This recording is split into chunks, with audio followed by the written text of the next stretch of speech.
বিসমিল্লাহির রহমানির রহিম। ও আমার দেশের মাটি, তোমার পরে ঠেকাই মাথা, তোমাতে বিশ্বময়ের আঁচল পাতা। ধন্যবাদ। সুপ্রিয় শিক্ষার্থীবৃন্দ, অভিভাবকবৃন্দ এবং এই মুহূর্তে যারা আমার সাথে আছেন, ঘরে বসে শিখে ওয়েব পেজের পক্ষ থেকে সকলকে স্বাগত, সকলকে শুভ সন্ধ্যা। আজকে আমি ঝালকাঠি থেকে আছি নাসরিন আক্তার বিনা, পঞ্চম শ্রেণীর শিক্ষার্থীদের বাংলাদেশের বিশ্ব পরিচয় বিষয়ে একটি পাঠ নিয়ে। তো শিক্ষার্থী বন্ধুরা, তোমরা সকলে তৈরি তো আজকের পাঠের জন্য? শিক্ষার্থী বন্ধুরা, তোমরা তোমাদের বাংলাদেশের বিশ্ব পরিচয় বই, খাতা এবং কলম নিয়ে ক্যামেরার সামনে বসে পড়ো। আমরা খুব দ্রুত আমাদের পাঠ শুরু করব। বৈদ্যুতিক গোলযোগের কারণে এবং কিছু পারিপার্শ্বিক আবহাওয়াগত কারণে একটু দেরি হয়ে গেছে আমার আসতে, এজন্য আমি আন্তরিকভাবে দুঃখিত। তো শিক্ষার্থী বন্ধুরা, আমরা এখনই আমাদের বাংলাদেশের বিশ্ব পরিচয় পাঠ শুরু করব। এবং তোমরা জানো যে আমি ধারাবাহিকভাবে তোমাদেরকে একটা অধ্যায় থেকে পড়িয়ে আসছি। আজকে এর চতুর্থ পাঠে আছি আমরা। তো শিক্ষার্থী বন্ধুরা, সবকিছুর মূলই হচ্ছে আমাদের দেশ, এই মাটি। দেশের মাটির প্রতি আমরা সবসময় শ্রদ্ধা নিবেদন করি, কারণ এই দেশ আমাদেরকে বাঁচিয়ে রেখেছে, আমাদেরকে ফুল ফল জল খাদ্য দিয়ে আমাদেরকে বাঁচিয়ে রেখেছে। আর দেশের উন্নয়নে অংশীদারিত্ব ও দেশের উন্নয়নে যদি আমাদের অংশীদারিত্ব বা আমাদের অবদান রাখা একান্ত কাম্য। তো শিক্ষার্থী বন্ধুরা, পাঠে যাবার পূর্বে আমরা আমাদের দেশের প্রতি শ্রদ্ধা নিবেদন করে একটু 2 লাইন গান গাচ্ছি, আমাদের ভালো লাগবে আশা করছি। প্রতিদিন তোমায় দেখি সূর্যর আগে, প্রতিদিন তোমার কথা হৃদয়ে জাগে। ও আমার দেশ, ও আমার বাংলাদেশ। নদীর ধারার পাখির গানে নতুন স্বপ্নের ছবি আঁকে, প্রতি প্রাণে প্রেরণার শিহরণ লাগে। প্রতিদিন তোমায় দেখি সূর্যর আগে, প্রতিদিন তোমার কথা হৃদয়ে জাগে। ও আমার দেশ, ও আমার বাংলাদেশ। সত্যি আমাদের বাংলাদেশটা অনেক সুন্দর এবং আমাদের বাংলাদেশের দিন দিন আমরা উন্নতির দিকে চলে যাচ্ছি। আমরা মধ্যমায়ের দেশ থেকে উন্নত দেশের বিশ্বের দিকে চলে যাচ্ছি খুব দ্রুত গতিতে। আর এই যে উন্নতির ধারাবাহিকতা, এগুলো বজায় রাখার জন্য আমাদের প্রত্যেকের অবদান রাখা একান্ত জরুরি, কারণ সকলের সহযোগিতাই পারে একটা দেশকে এগিয়ে নিয়ে যেতে। তো শিক্ষার্থী বন্ধুরা, আমরা যেহেতু আমি বলেছিলাম যে আমরা আজকে চতুর্থ পাঠে আছি, তো আমাদের গত 3টি পাঠ কি ছিল একটু মনে করার চেষ্টা করো। আমি আশা করছি তোমাদের মনে আছে যে আমরা কোন অধ্যায় থেকে পড়তেছিলাম এবং কি পড়তেছিলাম। আমি তোমাদের কাছে কিছু কোশ্চেন জিজ্ঞেস করব, আশা করছি সেই প্রশ্নগুলো শুনলে এবং সেগুলোর অ্যান্সার করলে তোমাদের মনে পড়ে যাবে যে আসলে আমরা কোন অধ্যায়ে ছিলাম। প্রথম প্রশ্ন, 3টি কৃষি পণ্যের নাম বলো। হ্যাঁ, ঠিক বলেছো শিক্ষার্থী বন্ধুরা, তোমরা যে 3টি কৃষি পণ্য হচ্ছে ধান, আলু, তৈলবীজ, মশলা, চাল, গম। এর মধ্যে থেকে যে কোনো 3টি তুমি তোমার পছন্দ মতো বলে নিতে পারো।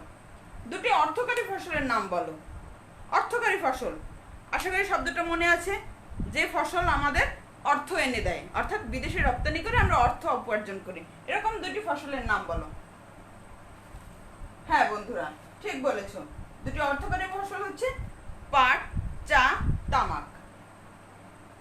আমাদের দেশের আয়ের কত ভাগ আসে মাছ থেকে?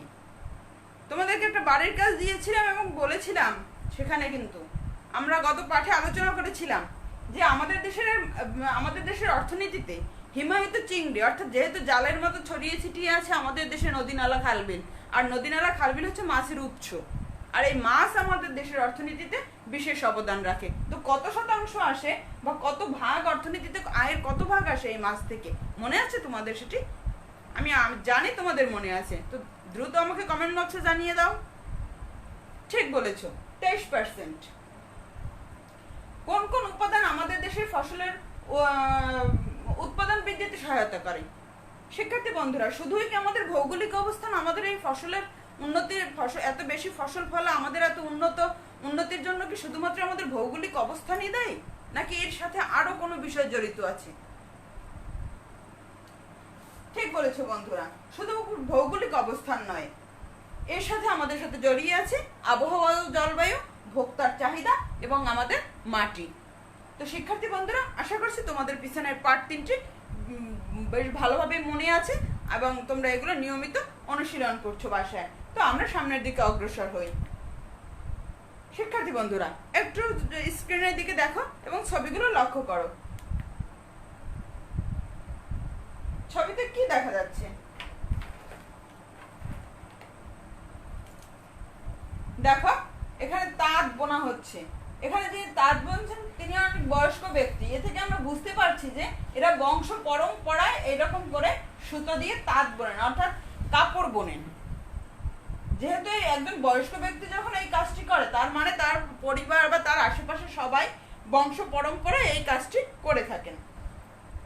এই ছবির দিকে যদি আমরা একটু তাকাই, তাহলে দেখবো অনেক লোক একসাথে মেশিনে কাপড় সেলাই করছে, পোশাক সেলাই করছে মেশিনের সাহায্যে। আর নিচের যদি ছবিটার দিকে আমরা একটু তাকাই, তাহলে দেখো অনেক চটের বস্তা দেখা যাচ্ছে। অনেক এই যে এগুলো বিভিন্ন জায়গায় চলে যাওয়ার জন্য এই যে বিভিন্ন পরিবহনের গাড়িগুলো অপেক্ষা করছে, বোঝাই হচ্ছে চলে যাবে বিভিন্ন চট। এবং এগুলো তৈরি হয় কি দিয়ে বন্ধুরা? ঠিক বলেছো, পাট দিয়ে। তো আমরা দেখতে পাচ্ছি একজন বয়স্ক ব্যক্তি, যিনি সুতো দিয়ে কাপড় তৈরি করছেন। কেউ তৈরি পোশাক, ওই কাপড় দিয়ে পোশাক তৈরি করছেন। কেউ চট অর্থাৎ পাটের আঁশ দিয়ে বিভিন্ন দ্রব্য তৈরি করছে। তো শিক্ষার্থী বন্ধুরা, একটু চিন্তা করো তো, তাহলে আজকে আমাদের পাঠ কি হতে পারে, আমরা কি বিষয়ে পড়তে যাচ্ছি? এক্ষেত্রে তোমাদেরকে আমি কিছু জিনিস দেখাতে চাচ্ছি, একটু ভালোভাবে লক্ষ্য করো। শিক্ষার্থী বন্ধুরা, আমার হাতে কিছু শাড়ি দেখা যাচ্ছে। দেখো, প্রতিটা শাড়ি আলাদা আলাদা রঙের, আলাদা আলাদা ডিজাইনের।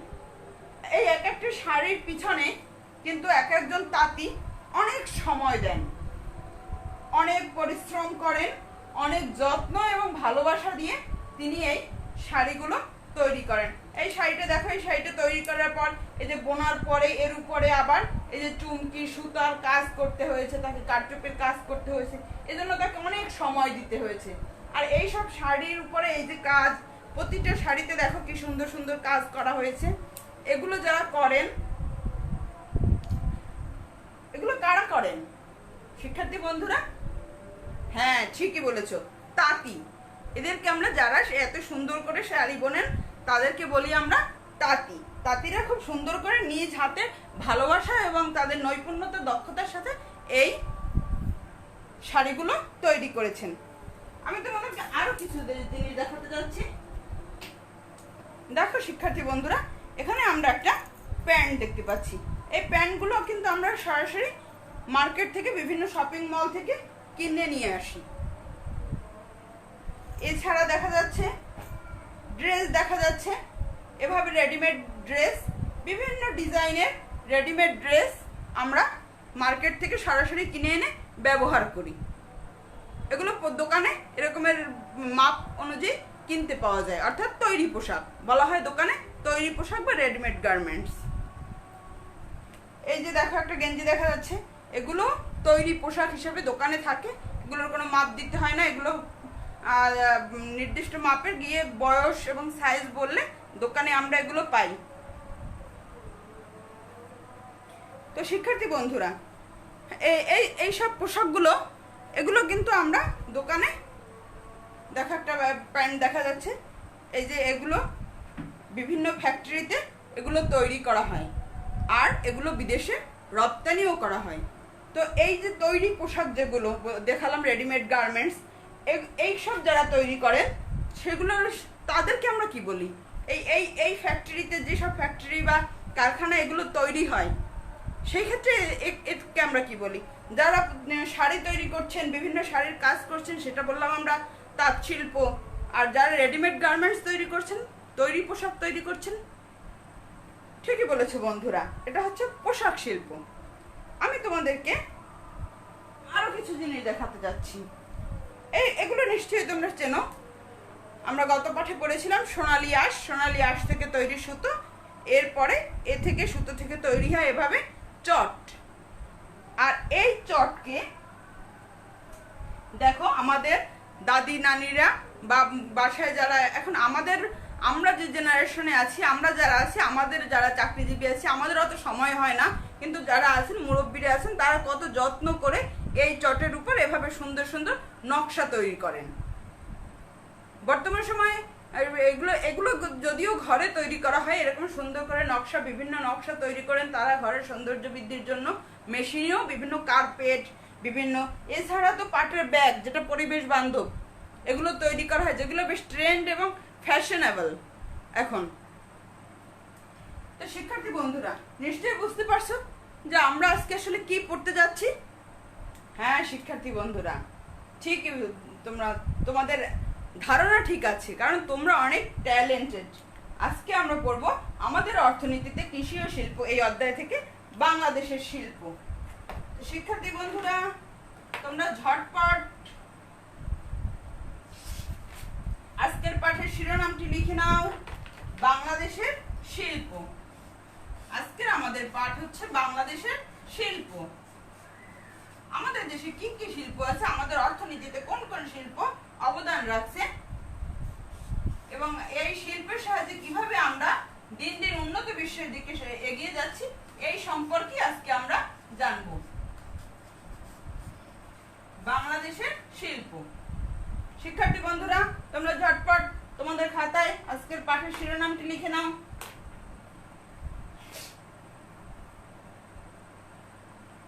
লেখা হয়ে গেছে? শিক্ষার্থী বন্ধুরা, একটু স্ক্রিনের দিকে লক্ষ্য করো, কি দেখা যাচ্ছে দেখো।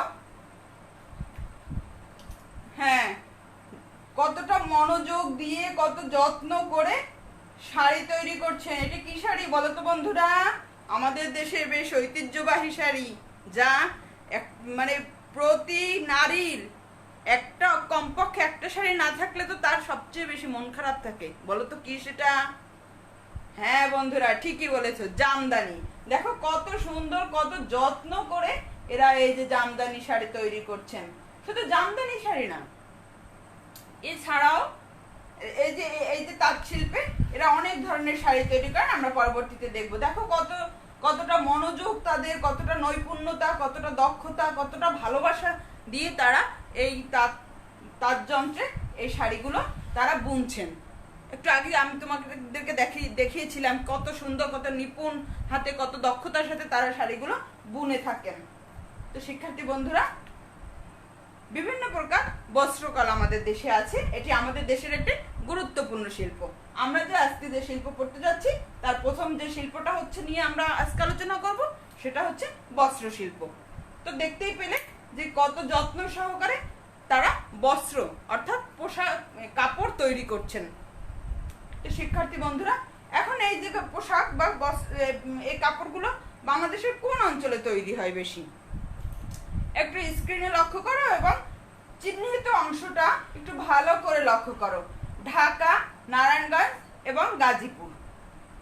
ঢাকা, নারায়ণগঞ্জ এবং গাজীপুর এই জায়গায় এই বস্ত্রকল বেশি অবস্থিত। এই অংশে এই বস্ত্রকল অর্থাৎ তাঁত শিল্পের যে কলগুলো আছে, এগুলো ঢাকা, নারায়ণগঞ্জ এবং গাজীপুরে অবস্থিত। যারা ঢাকায় থাকো, ঢাকা, নারায়ণগঞ্জ, গাজীপুরে থাকো, তারা আমার থেকে বেশ ভালো জানো যে হ্যাঁ, তোমার আশেপাশেই এই কলগুলো অবস্থিত। আর যারা ঢাকায় গেলে অবশ্যই চেষ্টা করবে এই সব অঞ্চলগুলো একটু ঘুরে দেখতে, কারণ এগুলো আমাদের ঐতিহ্য, এগুলো আমাদের অর্থনীতিতে বিশেষ অবদান রাখে, এগুলো আমাদের দেশের উন্নতির একটা অংশ। সুতরাং এগুলো আমাদের দেখা উচিত, এগুলো সম্পর্কে আমাদের আরো বেশি বিস্তারিত জানা উচিত। কারণ একটা জিনিস আমরা বইয়ের ভাষায় কতটুকু পড়ি বা একটা ক্লাসে আর কতটুকু আলোচনা করা সম্ভব হয়, যেটা সচক্ষে দেখা যায় সেটা সম্পর্কে ধারণা আরো বেশি অর্জন করা সম্ভব হয়, সেটা সম্পর্কে ধারণা আমাদের আরো স্পষ্ট হয়। তো যারা এরপরে পরিস্থিতি স্বাভাবিক হলে যারা ঢাকায় বেড়াতে যাবে অবশ্যই এই বস্ত্রকল যে ঢাকা, গাজীপুর এবং নারায়ণগঞ্জে অবস্থিত সেখানে সবাই অবশ্যই যাবে। তো শিক্ষার্থী বন্ধুরা, তাহলে আমাদের দেশের বস্ত্রকলগুলো কোথায় অবস্থিত? ঠিক বলেছ, ঢাকা, নারায়ণগঞ্জ এবং গাজীপুরে। এই বস্ত্রকলগুলোয় কোন ধরনের, হ্যাঁ আমরা আমাদের দেশে অনেক ধরনের শাড়ি, দেখো শাড়ি কিন্তু আমরা ব্যবহার করি, বিশেষ শাড়িতে নারীদের পোশাক। আমরা কিন্তু বিভিন্ন অকেশনে বা বিভিন্ন এক এক অকেশনে এক এক রকম শাড়ি বা এক একজনের এক এক রকম পছন্দ থাকে। তো দেখা যায় যে বিভিন্ন রকমের শাড়ি এইসব বস্ত্রকলগুলো তৈরি করা হয়। দেখো কতজন লোক মিলে কত যত্ন করে এই যে আমাদের দেশের ঐতিহ্যবাহী জামদানি শাড়ি, সকল নারীর একটা লালায়িত স্বপ্ন, তাই না? যে জামদানি শাড়ি, এই যে জামদানি তৈরি করা হচ্ছে। এই যে সিল্ক, রাজশাহীর সিল্ক, যা বাংলাদেশের বিখ্যাত একটি শাড়ির ব্র্যান্ড, যে রাজশাহীর সিল্ক। দেখো এই যে কি সুন্দর করে, যেগুলো দেখলেই মন জুড়িয়ে যায়, কি সুন্দর সুন্দর শাড়ি। আর আমাদের দেশের মা বোনরা গ্রাম অঞ্চলে সবাই সবসময় সব প্রতিনিয়ত ব্যবহারের জন্য, যারা প্রতিদিন শাড়ি পরে তারা এই ধরনের সুন্দর সুন্দর সুতির শাড়ি ব্যবহার করেন। তো এই যে জামদানি শাড়ি, সিল্ক শাড়ি, সুতির শাড়ি, এভাবে আরো অনেক শাড়ি আমাদের এইসব বস্ত্রকলে তৈরি করা হয়। শিক্ষার্থী বন্ধুরা, তোমাদের জানার জন্য আমি আরেকটু বলে রাখছি, আমরা জানবো যে আমাদের আর একটা ঐতিহ্য ছিল যেটা এখন বিলীন হয়ে গেছে, মানে কালের সাথে সাথে কারিগর হারিয়ে গেছেন, এর কারণে আমরা ধরে রাখতে পারিনি আমাদের সেই ঐতিহ্য যেটা ছিল এই বাংলার এই বেশ বিখ্যাত একটা ঐতিহ্য যেটা আমরা হারিয়ে ফেলেছি। সেই ঐতিহ্যটা কি কেউ কি একটু মনে করতে পারো? কেউ একটু মানে বলতে পারো যে সেটা কি যেটা আমরা হারিয়ে ফেলেছি কিন্তু যার জন্য আমরা বিখ্যাত ছিলাম এক সময় এই সারা বিশ্বে? হ্যাঁ বন্ধুরা, ঠিকই বলেছো, মসলিন কাপড়, নাম অবশ্যই শুনেছো তোমরা। সেই মসলিনের জন্য দেখো শাড়ি দুটোর দিকে তাকিয়ে দেখো যে কতটা আভিজাত্য, কতটা সৌন্দর্য ফুটে উঠেছে শাড়ি দুটোর মধ্যে। এগুলো সংগ্রহ করা, কারণ বর্তমান সময় মসলিন শাড়ি পাওয়া যায় না। তো দেখো কতটা সৌন্দর্য এই এক একটা শাড়ির মধ্যে। তো এত সুন্দর যে শাড়ি, এত সুন্দর যে পোশাক, সেটা তৈরি করতে হলে সেই কারিগরকে কতটা দক্ষ, কতটা নৈপুণ্য এবং কতটা ভালোবাসা মিশ্রিত হতে হয় তার মন, তাকে কতটা পারদর্শী হতে হয়। আর এই মানে তখন একটা ছিল যে একটা মসলিন শাড়িকে ভাঁজ করে একটা ম্যাজের যে বক্স আছে ওর মধ্যে রাখা যেত, অর্থাৎ এটা এত মানে এত সফট এবং এত নরম এবং একে এত ভাবে একে রিমুভ করা, মানে ভাঁজ করা যেত। এটা তুমি যত একটা ছোট বক্সের মধ্যে একে আটকে রাখা যেত। তো কতটা মানে সুন্দর, কতটা নরম হলে, কতটা সফট হলে এটা এইভাবে সম্ভব হতো। দেখো এগুলো দেখলেই মনে হয় যে কতটা সৌন্দর্য এগুলো। কিন্তু কালের সাথে সাথে আমাদের সেই কারিগরও হারিয়ে গেছেন, আমরা হারিয়ে ফেলেছি আমাদের সেই ঐতিহ্য, আমরা হারিয়ে ফেলেছি সেই আমাদের মসলিন। এই মসলিন একসময় আমাদের খুব জগৎ বিখ্যাত ছিল, আমরা এটা আমাদের অর্থনীতিতে বিশেষ অবদান রাখতো। আর তো শিক্ষার্থী বন্ধুরা, যেহেতু দেশের জনসংখ্যা দিন দিন বেড়ে যাচ্ছে, তো পোশাকের চাহিদাও বৃদ্ধি পাচ্ছে, কিন্তু সেই হারে বস্ত্রকল আমাদের বাড়ছে না। বস্ত্রকল না বাড়ার কারণে আমাদেরকে বিদেশ থেকে প্রচুর শাড়ি বা এই সব কাপড় আমদানি করতে হচ্ছে। কখনো কখনো কাঁচামাল আমদানি করতে হচ্ছে, কখনো কখনো সরাসরি পোশাকও আমদানি করতে হচ্ছে। তো শিক্ষার্থী বন্ধুরা, আমরা বস্ত্র শিল্প সম্পর্কে জানলাম যে বস্ত্র শিল্প আমাদের শিল্পের একটি গুরুত্বপূর্ণ শিল্প। এটি ঢাকা, নারায়ণগঞ্জ, গাজীপুর এই তাঁত কলগুলো অবস্থিত। এই সব কলে জামদানি, সিল্ক, সুতি সহ নানা রকম শাড়ি তৈরি হয়। এবং আমাদের আরেকটা ঐতিহ্যবাহী শাড়ি ছিল মসলিন, যেটা এখন কালের সময়ের সাথে সাথে হারিয়ে ফেলেছি আমরা, যেটা ছিল জগৎ বিখ্যাত, যার জন্য আমরা পৃথিবীতে বিখ্যাত ছিলাম, সেটা হারিয়ে ফেলেছি। আর জনসংখ্যা বৃদ্ধির সাথে সাথে পোশাকের চাহিদাও বৃদ্ধি পেয়েছে, আর যে কারণে এখন আমাদেরকে অনেক বস্ত্র বিদেশ থেকে আমদানিও করতে হচ্ছে। আশা করছি বন্ধুরা বস্ত্রশিল্প সম্পর্কে তোমাদেরকে কিছুটা আইডিয়া দিতে পেরেছি। আর যদি কখনো সম্ভব হয় এইসব এলাকাগুলো ঘুরে দেখবে, তাহলে তোমাদের ধারণা আরো অনেক পরিষ্কার হবে, আরো অনেক নতুন নতুন তথ্য জানতে পারবে। তো শিক্ষার্থী বন্ধুরা, আমরা চলে যাই আমাদের পরবর্তী অংশে। একটু লক্ষ্য করো, দুটো ছবি দেখা যাচ্ছে। ছবি দুটো যদি আমরা একটু ভালো করে লক্ষ্য করি, দেখো হাজার হাজার মানুষ বসে আছে এবং সকলের সামনে মেশিন, সবাই মেশিনে কাজ করছে নির্ধারিত পোশাকে। দেখো দাঁড়িয়ে প্রত্যেকে যার যার ডেস্কে দাঁড়িয়ে এই যে মেশিনের সামনে কাজ করছে। দেখো প্রত্যেকের নির্দিষ্ট পোশাক পরে যে যার কাজ করছে। এই চিত্র দুটি দেখে কি মনে হয় তোমার? এই চিত্র দুটি কিসের চিত্র হতে পারে? একটু ভাবো যে এইরকমের এত লোক একই রকম পোশাক পরে সবাই মেশিনের সামনে বসে কাজ করছে। দেখো প্রত্যেকের হাতে কিন্তু সুই সুতা আছে, কাপড়, কারোর সামনে কাপড় আছে, কারোর সামনে বুতাম আছে। এই ধরনের বিভিন্ন ধরনের জিনিস দেখা যাচ্ছে যেগুলো আমরা আমাদের পোশাকে ব্যবহার করি।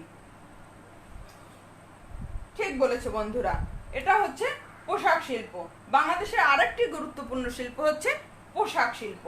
আর জানো যে আমাদের দেশের এখন যে আয় আসে, বৈদেশিক মুদ্রা আসে, তাতে সিংহভাগ অর্থাৎ আমাদের দেশের অর্থনীতি এখন সম্পূর্ণ না হলেও বেশিরভাগটাই নির্ভর করে এই পোশাক শিল্পের উপরে।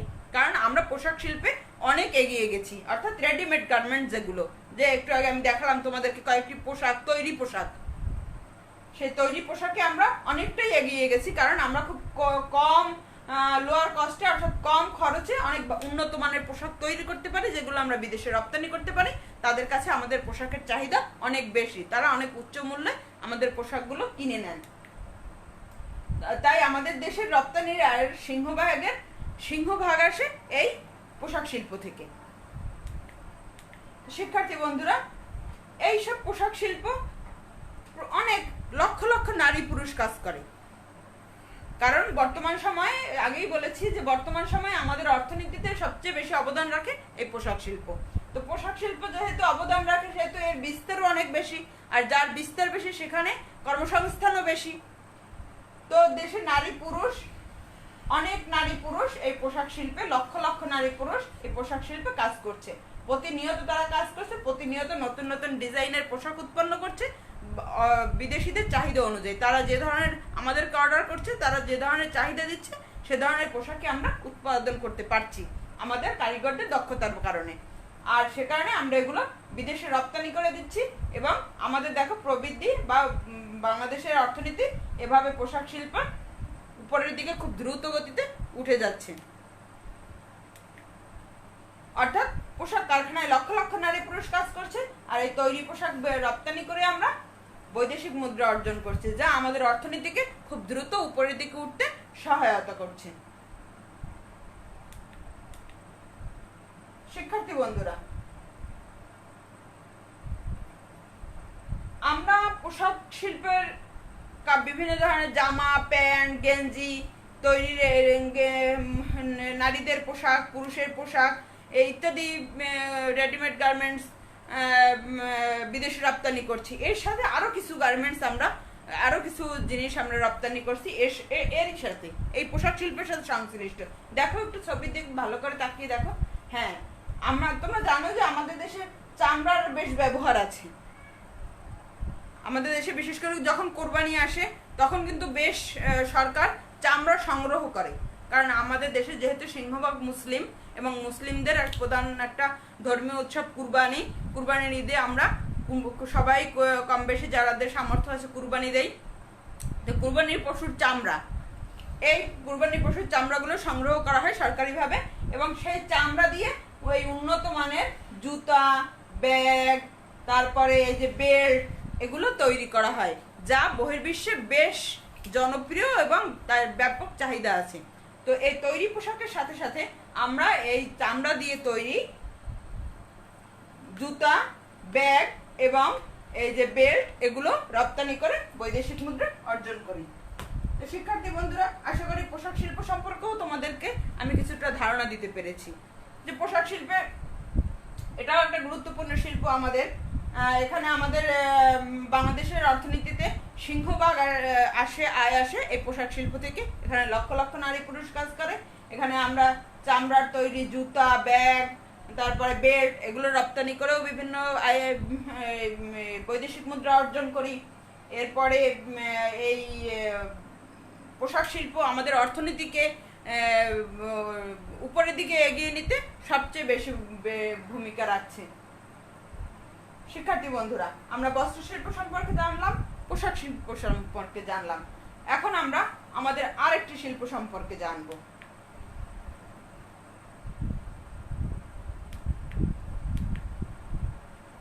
শিক্ষার্থী বন্ধুরা, তোমাদেরকে আমি একটা নকশি দেখিয়েছিলাম, নকশা করা চটের তৈরি নকশা করা। দেখো, সোনালী আঁশ, যেগুলো আমরা আগের পাঠে দেখেছি। সোনালী আঁশ থেকে তৈরি চট। এই চট থেকে আবার বস্তা তৈরি হয়। জানো যে এখন প্লাস্টিকের বা অন্যান্য উপাদানের তৈরি বস্তার ব্যবহার সরকার দিন দিন নিষিদ্ধ করে দিচ্ছেন। পাটের তৈরি বস্তা, ব্যাগ ইত্যাদির ব্যবহারের প্রতি সরকার জোর দিচ্ছেন, কারণ এটা পরিবেশ বান্ধব এবং এটা আমাদের নিজস্ব উৎপাদিত পণ্য। সুতরাং যেহেতু যেটা আমাদের নিজস্ব, সেটার উপরে অবশ্যই আমাদেরকে জোর দিতে হবে, তার ব্যবহারও আমাদেরকে বাড়াতে হবে নিজেদের ঐতিহ্যকে ধরে রাখার জন্য। শুধুমাত্র নিজেদের ঐতিহ্যের অবহেলার কারণে মসলিনকে আমরা হারিয়ে ফেলেছি আমাদের মাঝ থেকে।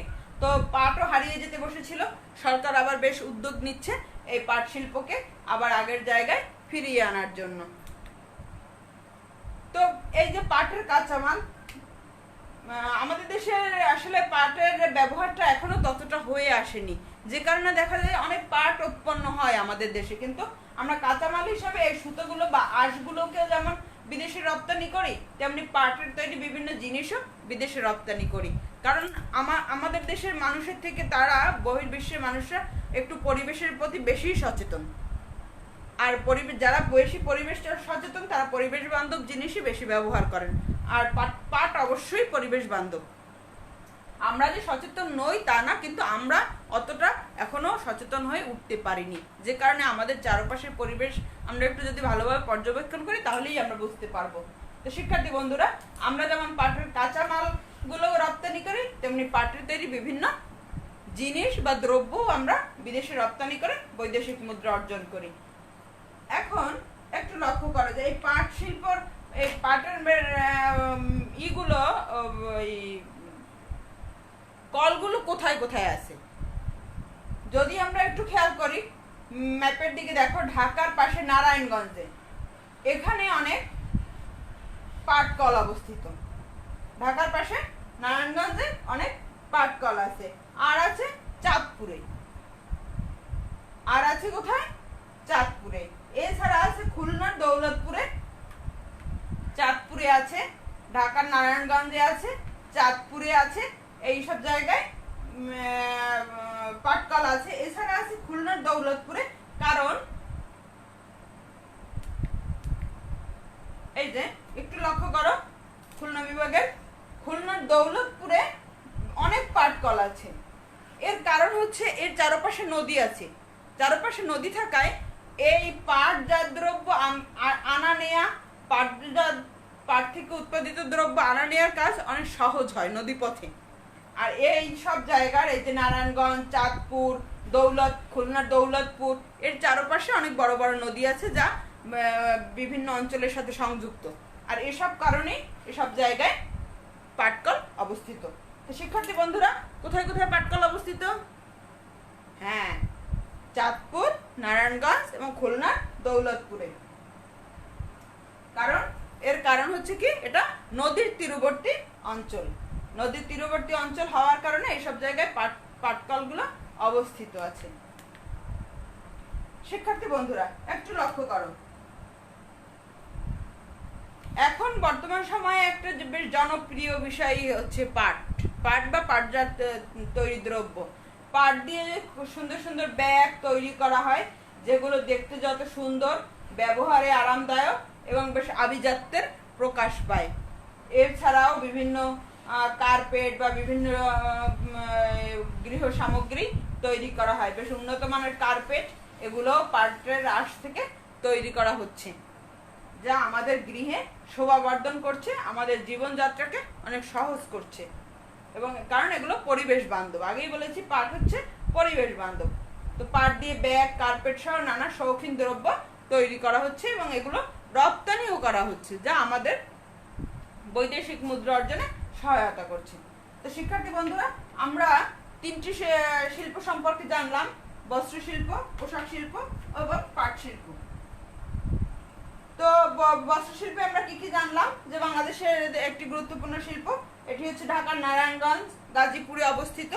তোমরা অবশ্যই ঢাকায় গেলে এগুলো এই বস্ত্র শিল্প, বস্ত্রকলগুলো দেখে আসবে। এখানে জামদানি, সুতি, তারপরে সিল্ক, এইসব ধরনের শাড়ি তৈরি করা হয় বেশ যত্ন সহকারে। আর আমাদের মধ্যে দিয়ে হারিয়ে গেছে আমাদের ঐতিহ্য, সেটা হচ্ছে মসলিন শাড়ি। আর আমরা বিদেশ থেকে এখন অনেক বস্ত্র আমদানি করতে হয় জনসংখ্যা বৃদ্ধির কারণে, চাহিদার কারণে। আমরা দ্বিতীয়ত জেনেছি পোশাক শিল্প। পোশাক শিল্প বাংলাদেশের আরেকটি গুরুত্বপূর্ণ শিল্প।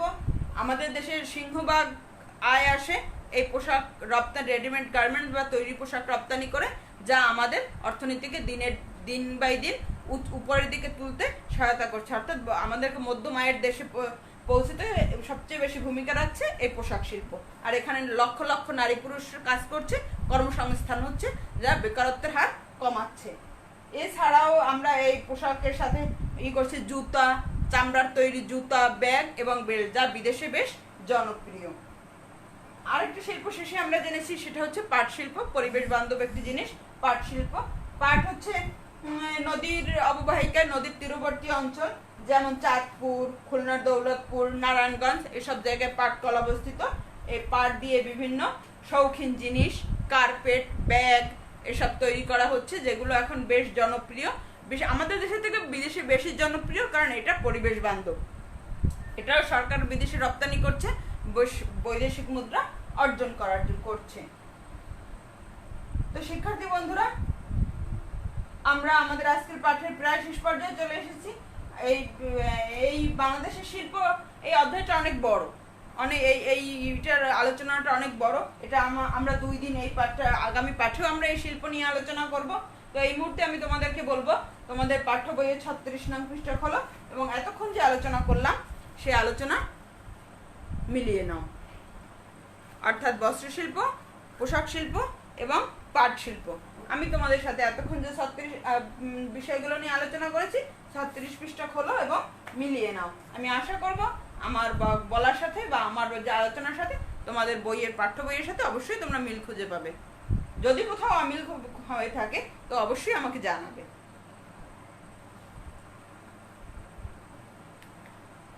শিক্ষার্থী বন্ধুরা, নিশ্চয়ই তোমাদের দেখা হয়ে গেছে। তো এতক্ষণ তোমরা আমার সাথে ছিলে, আমি জানি যে তোমরা মনোযোগী ছিলে। তোমরা প্রত্যেকটা বিষয় বেশ ভালোভাবে খেয়াল করেছো এবং প্রয়োজনীয় নোট নিয়ে রেখেছো, যে কি কি তোমার প্রয়োজন অথবা কোন কোন পয়েন্ট তোমার দরকার সেগুলো নিয়ে রেখেছো। কারণ তোমরা জানো যে তোমাদের প্রশ্ন কাঠামো কি রকমের হয়। 1 নম্বরে 15টা প্রশ্ন থাকবে, 2 মার্কস করে। 2 নম্বরে থাকবে 12টা শূন্যস্থান, এরপরে থাকবে 8টা সৃজনশীল প্রশ্ন। তো সেই অনুযায়ী তো রিডিং এর বিষয়টা পাঠ্য বই খুব বেশি করে পড়তে হবে, বিশেষ করে 1 এবং 2 নং প্রশ্নের অ্যান্সার করার জন্য, উত্তর করার জন্য। তো শিক্ষার্থী বন্ধুরা, যেহেতু এতক্ষণ তোমরা মনোযোগী ছিলে, তো আমি তোমাদের কাছে জানতে চাচ্ছি, পোশাক শিল্প আমাদের অর্থনীতিতে কিভাবে অবদান রাখে? পোশাক শিল্প এটা আমাদের অর্থনীতিতে কিভাবে অবদান রাখে? তুমি তোমার মতে 5টি বাক্য লিখো। এটা হচ্ছে তোমার মূল্যায়ন, এটা লিখবে এবং এখনই আমাকে কমেন্ট বক্সে জানাবে। আমি ওয়েট করছি। পোশাক শিল্প আমাদের অর্থনীতিতে কিভাবে অবদান রাখে? 5টি বাক্যে লিখো। আমরা 3টি শিল্প সম্পর্কে আলোচনা করেছি, তোমাদেরকে পোশাক শিল্প সম্পর্কে লিখতে দিয়েছি। পোশাক শিল্প আমাদেরকে কিভাবে অবদান রাখে আমাদের অর্থনীতিতে, এর 5টি বাক্য। আশা করি তোমরা লিখে ফেলবে। আর যে সব মূল্যায়ন এবং বাড়ির কাজ দেয়া হবে, অবশ্যই সেগুলো আলাদা করে খাতায় নোট ডাউন করে রাখবে। আমরা বিদ্যালয় খোলার পরে আমরা এগুলো দেখবো, কারণ আমাদের ধারাবাহিক মূল্যায়নের ক্ষেত্রে এগুলো কাজে লাগবে। তো শিক্ষার্থী বন্ধুরা, তোমাদের বাড়ির কাজ এটা একটু নোট করে নাও। আমাদের দেশের 3টি গুরুত্বপূর্ণ শিল্পের নাম লিখো। আজকের আমাদের পুরো পাঠটাই ছিল শিল্পের উপরে, যে আমাদের দেশে কি কি শিল্প আছে, কোন শিল্প আমাদেরকে কিভাবে অর্থনীতিতে সহায়তা করে, কোন শিল্প কি কাজ করে, কিভাবে এই শিল্প কোথায়, শিল্প কারখানাগুলো অবস্থিত, এসব নিয়েই আমাদের আজকে পুরো পাঠটা ছিল। তো 3টি গুরুত্বপূর্ণ শিল্পের নাম লিখবে, আর সেই সাথে এই শিল্পগুলি আমাদের দেশের অর্থনীতিতে কিভাবে অবদান রাখে। আমরা যে শিল্পগুলো নিয়ে আলোচনা করেছি আজকের পাঠে, সেই শিল্পগুলি আমাদের দেশের অর্থনীতিতে কিভাবে অবদান রাখে তার প্রত্যেকটির 5টি করে বাক্য লিখবে। নিশ্চয়ই তোমাদের আমি আবার মনে করিয়ে দিচ্ছি যে আজকের আমাদের 3টা শিল্প নিয়ে আমরা আলোচনা করেছি, বস্ত্র শিল্প, পোশাক শিল্প এবং পাট শিল্প। এই 3টা শিল্পই আমাদের অর্থনীতিতে কিভাবে অবদান রাখছে প্রত্যেকটার জন্য 5টি করে বাক্য লিখবে। তো শিক্ষার্থী বন্ধুরা, আগামী ক্লাসে আবার দেখা হবে। সে পর্যন্ত ভালো থাকবে, বাড়িতে থাকবে। অবশ্যই যেহেতু তোমরা 5ম শ্রেণীতে পড়ো, সমাপনী পরীক্ষায় অংশগ্রহণ করতে হবে, এটাই খুব আমরা ধরে নিচ্ছি এখন পর্যন্ত, যে সরকারের সিদ্ধান্ত মোতাবেক যে যদি পরিবেশ পরিস্থিতি স্বাভাবিক হয়, এই দুষ্ট ভাইরাস যদি আমাদের পৃথিবী থেকে চলে যায়, তা আমরা যদি আবার বিদ্যালয়ের আঙিনায় ফিরে যেতে পারি এই কুরবানির পরে, তাহলে আমাদেরকে অবশ্যই সমাপনী পরীক্ষায় অংশগ্রহণ করতে হবে। আর যেহেতু সমাপনী পরীক্ষায় অংশগ্রহণ করতে হবে, তোমাদেরকে সেভাবেই প্রিপারেশন নিতে হবে। আর এই জন্য বাড়ির কাজ, মূল্যায়নের প্রশ্নগুলো অবশ্যই খুব মনোযোগ সহকারে দেখবে, কারণ এই যে মূল্যায়নের প্রশ্ন, বাড়ির কাজগুলো সমাপনী পরীক্ষার প্রশ্নগুলোর আদলে কিন্তু তৈরি করা হয়। তো শিক্ষার্থী বন্ধুরা, তোমরা অবশ্যই, আমি জানি ভালো আছো, আবারও বলছি, বাড়িতেই থাকবে, ঘরে অবস্থান করবে, নিয়মিত লেখাপড়া করবে, বড়দের কথা মেনে চলবে, স্বাস্থ্যবিধি মেনে চলবে, এবং সবচেয়ে বড় যেটা সেটা হচ্ছে সৃষ্টিকর্তার নিকট প্রার্থনা করবে, কারণ এখন একমাত্র সৃষ্টিকর্তার নিকট প্রার্থনা করা ছাড়া এর কোনো মুক্তির পথ নেই। কারণ যার কোনো এতদিনেও যে রোগের কোনো প্রতিষেধক বের হয়নি, টিকা বের হয়নি, কোনো ভ্যাকসিন বের হয়নি, তো সেটার থেকে একমাত্র আমাদেরকে রক্ষা করতে পারেন কে? হ্যাঁ, শুধুমাত্র সৃষ্টিকর্তাই আমাদেরকে এ থেকে রক্ষা করতে পারেন। তো আমাদের সকলের প্রার্থনা হোক এটা, যে সৃষ্টিকর্তা খুব তাড়াতাড়ি আমাদেরকে একটি সুন্দর সকাল উপহার দেন, যেদিন আমরা জানতে পারবো পৃথিবী হয়েছে করোনা মুক্ত, আমরা আবার বিদ্যালয়ে যাব, আমরা আমাদের একটা সুস্থ, স্বাভাবিক এবং পরিচ্ছন্ন পরিবেশ ফিরে পাবো। তো সেই প্রত্যাশা রইল। সবাই ভালো থেকো, লেখাপড়া করো, আবার দেখা হবে আগামী ক্লাসে। বাড়ির কাজগুলো অবশ্যই করে রাখবে, এবং কাজগুলো এই বাড়ির কাজ, মূল্যায়নের কাজগুলো ইনবক্সে অথবা কমেন্ট বক্সে আমাকে জানাবে। আর যদি কোথাও অস্পষ্টতা থাকে, সেই প্রশ্ন অবশ্যই জানাবে, আমি পরবর্তীতে আলোচনা করব। তো শিক্ষার্থী বন্ধুরা, ভালো থেকো, সে পর্যন্ত আবার দেখা হবে। আল্লাহ হাফেজ।